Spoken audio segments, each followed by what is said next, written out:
wrestling fans, thanks for clicking the dreaded D Rose report. Nah, it's all right. It's just me. Don't worry about it. F4W Online notes that a story about the Lucha Libre magazine that ran on Randy Orton tested positive for a Dianabol, a antibiotic steroid, is unconfirmed. Most wrestlers who want to pass the drug test would avoid that drug since it stays in your system for as long as 6 weeks. Daniel Bryan. This is a little bit of a story. I'll get on to some news here in a minute. Daniel Bryan recently spoke to TC.com and was asked if he had a road wife in WWE or a travel partner. Bryan reveals that travels with Cody Rhodes and Ryback. Says you remember back when Ryback had the black eye and reddish, thing on his eyeball. It's kind of nasty, and it wasn't clear whether this is made up by Bryan or not. But he tells a story about Ryback's black eye. He says, right now my road wife is Ryback. He laughs. You better. And Cody Rhodes. Anyway, he said, we don't have any particular good road stories because I feel we're kind of boring. So we just drive to the next town, which is boring. And but what me and Cody really like to do is make up stories about Ryback and then spread it around in the locker room. He says, well, for example, yesterday we were working out in the gym, and he was doing the kettlebell catch with only about 35 pounds. So as you look at him, you can think, oh man, this guy's way stronger than that. But anyway, he was lifting the kettlebell, and he couldn't control it, and it hit him in the eye, and that's how he got the black eye. And the story spread around the locker room all day yesterday. Whether it's true or not, I don't know, but I doubt really whether an opponent did that to him. Hell, he don't let him get a chance to do anything. All right, 1 week, well, week one, let's say. Raw going to 3 hours. WWE is going to be pulling out all kinds of stops and getting fans into the habit of tuning in an hour early. Because the first hour of every 3-hour Raw is usually the lowest rated, which is, I think, TNA's problem. They just didn't get something pushed good enough for their 8 o'clock time slot. I would rather see, of course, I'm an adult, I would rather see, if they're going to do 3-hour, Raw do it 9, 10, and 11 o'clock. For one reason, is the 11 o'clock hour would be more, let's say, adult-oriented, or a little more risque. If by going at 8 o'clock, I think it's going to be more PG. I don't want no more PG. But anyway, as noted before, old Triple H and Shawn Michaels, they're going to be reuniting for the 3-hour 1000th episode of Raw. Triple H likely is going to be continuing the angle with Brock Lesnar, and Shawn Michaels could be the next victim of Lesnar's Kimura lock. We don't know. We'll find out. And also, noted before, Steve Austin, he was in Nashville this weekend at TMC Music Awards last night. Austin was hanging out at the Legends Corner Bar with TNA star James Storm. TMZ reports WWE sponsoring a whole 7 summit, which will be promoted online through their social media account. Anyway, JBL is planning to climb the highest peak on each continent to help raise money and charity for a charity in Bermuda. JBL is going to pay for the trips and on his own, but TMZ reports that WWE has given the project a $250,000 boost. All right, the trek will take JBL will take him between 2 and 3 years. Apparently, he's got an awful lot of time on his hands, and it's going to go cost him up towards $250,000. But that problem is solved thanks to WWE. On Twitter, JBL said that WWE is promoting the project in a big way, and a fan asked if he would be returning to WWE. He replied, I think it's safe to say after an announcement today on TMZ that it's highly likely, which is probably going to be on 1000th episode. Now, I wouldn't down old Sid Justice, Sid Vicious, Psycho Sid. All of them's going to maybe show up there, hopefully. I like to see him get back into anything. Anyway, Chris Jericho and Fozzy, they're going to be performing at the New York City Theater on August 30th. Tickets go on sale Friday, 10 p.m. through Live Nation. It's the Gramercy Theater. Never heard of it. And WWE's got a new article up ranking the top 10 King of the Ring winners. Number 10, if you want to hear it. They list King Mabel. Number 9, Kurt Angle. Number 8 is Edge. Don't remember Edge being King of the Ring, but I guess he was. Number 7 is Brock Lesnar. Number 6 is Harley Race. Number 5, Bret Hart. Number 4, Triple H. Number 3, Booker T. I think Booker T had more fun with it than anybody. He drug that on, I think, all the way to the next year. Number 2, Randy Savage, and Steve Austin ranked number 1.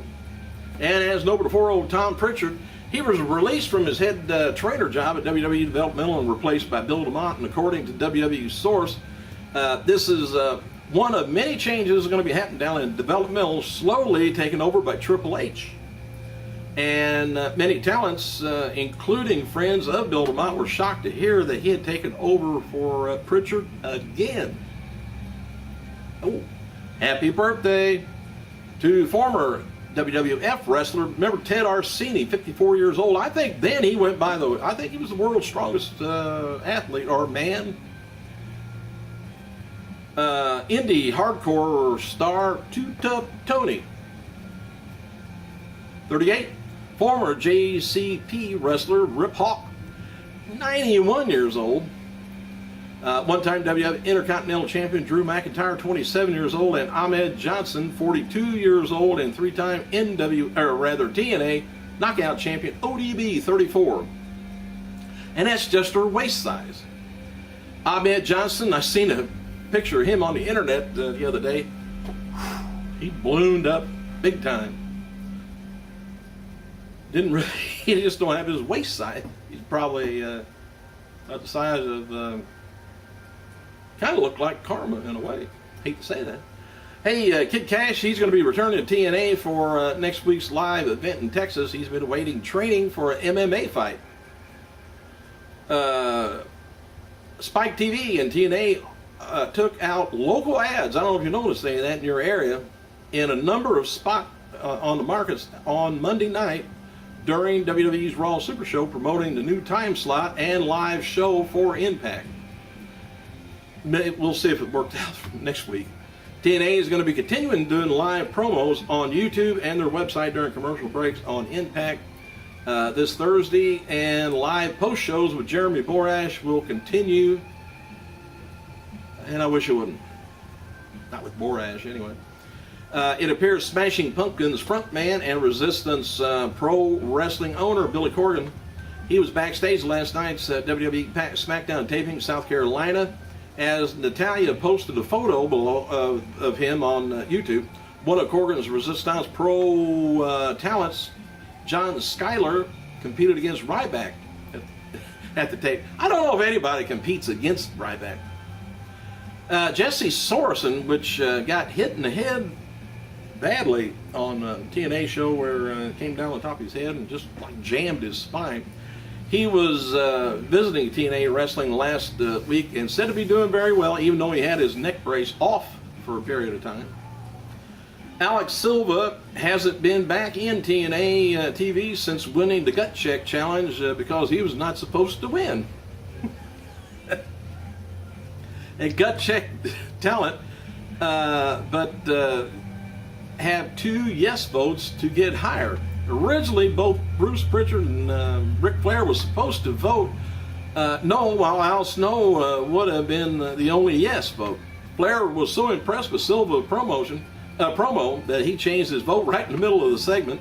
Pritchard, who was also impressed, didn't know how to fix things in the middle of the ring, so he just changed his vote to yes and oh, the hell.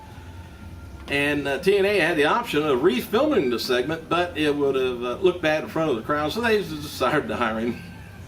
Hell, if he looked good, hire him. Silva's been sent to Ohio Valley Wrestling and is currently working under a developmental deal.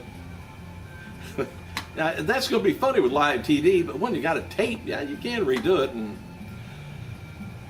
hi, Vince McMahon, his return to television on next Monday's Raw Super Show is being done in response to the program's disappointing ratings. Features in the last few weeks have been awful.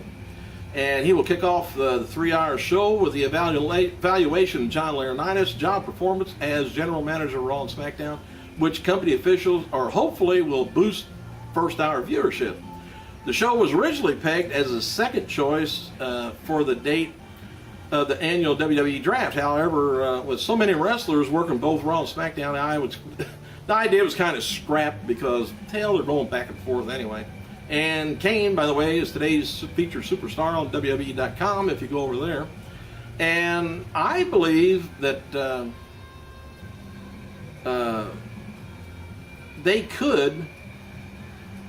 they actually could demote. I haven't heard this. I'm just thinking they could really demote John Laurinaitis and let Ric Flair come in and see what the ratings do. That would be, you know, I mean, they're talking about Flair's age and all that. Hell, he's all right. Just ask him. So let Laurinaitis go his merry way, or let them two fight it out with each other, verbally, otherwise. But let Flair come back in, and he did that for a while. Did the manager and stuff. It was good. WWE Raw Super Show will permanently expand to 3 hours, starting on the 1000th episode, July 23rd, 8 p.m. on USA. Officials for WWE has reportedly contacted nearly 24 former performers, for cameo appearances on the program, which will be treated as a pay-per-view quality event. The entire roster is going to be on hand for the show, and there's going to be a chance that new talent's going to be introduced as well. Officials are hopefully, you never know, that The Undertaker may appear at the event. Yep. On the Titantron, if anything. And if he does, likely it will be promoted weeks in advance rather than making a surprise thing, because you can't get the ratings if you're surprised because you wasn't watching, didn't know he was going to be there. So it may be promoted, and like I said, maybe on the Titantron. Maybe he won't be competing, I'm sure, unless Brock is there, which I'm sure he will be, and maybe they'll have a little face-to-face. Never know. Thanks for clicking, you guys. I gotta go.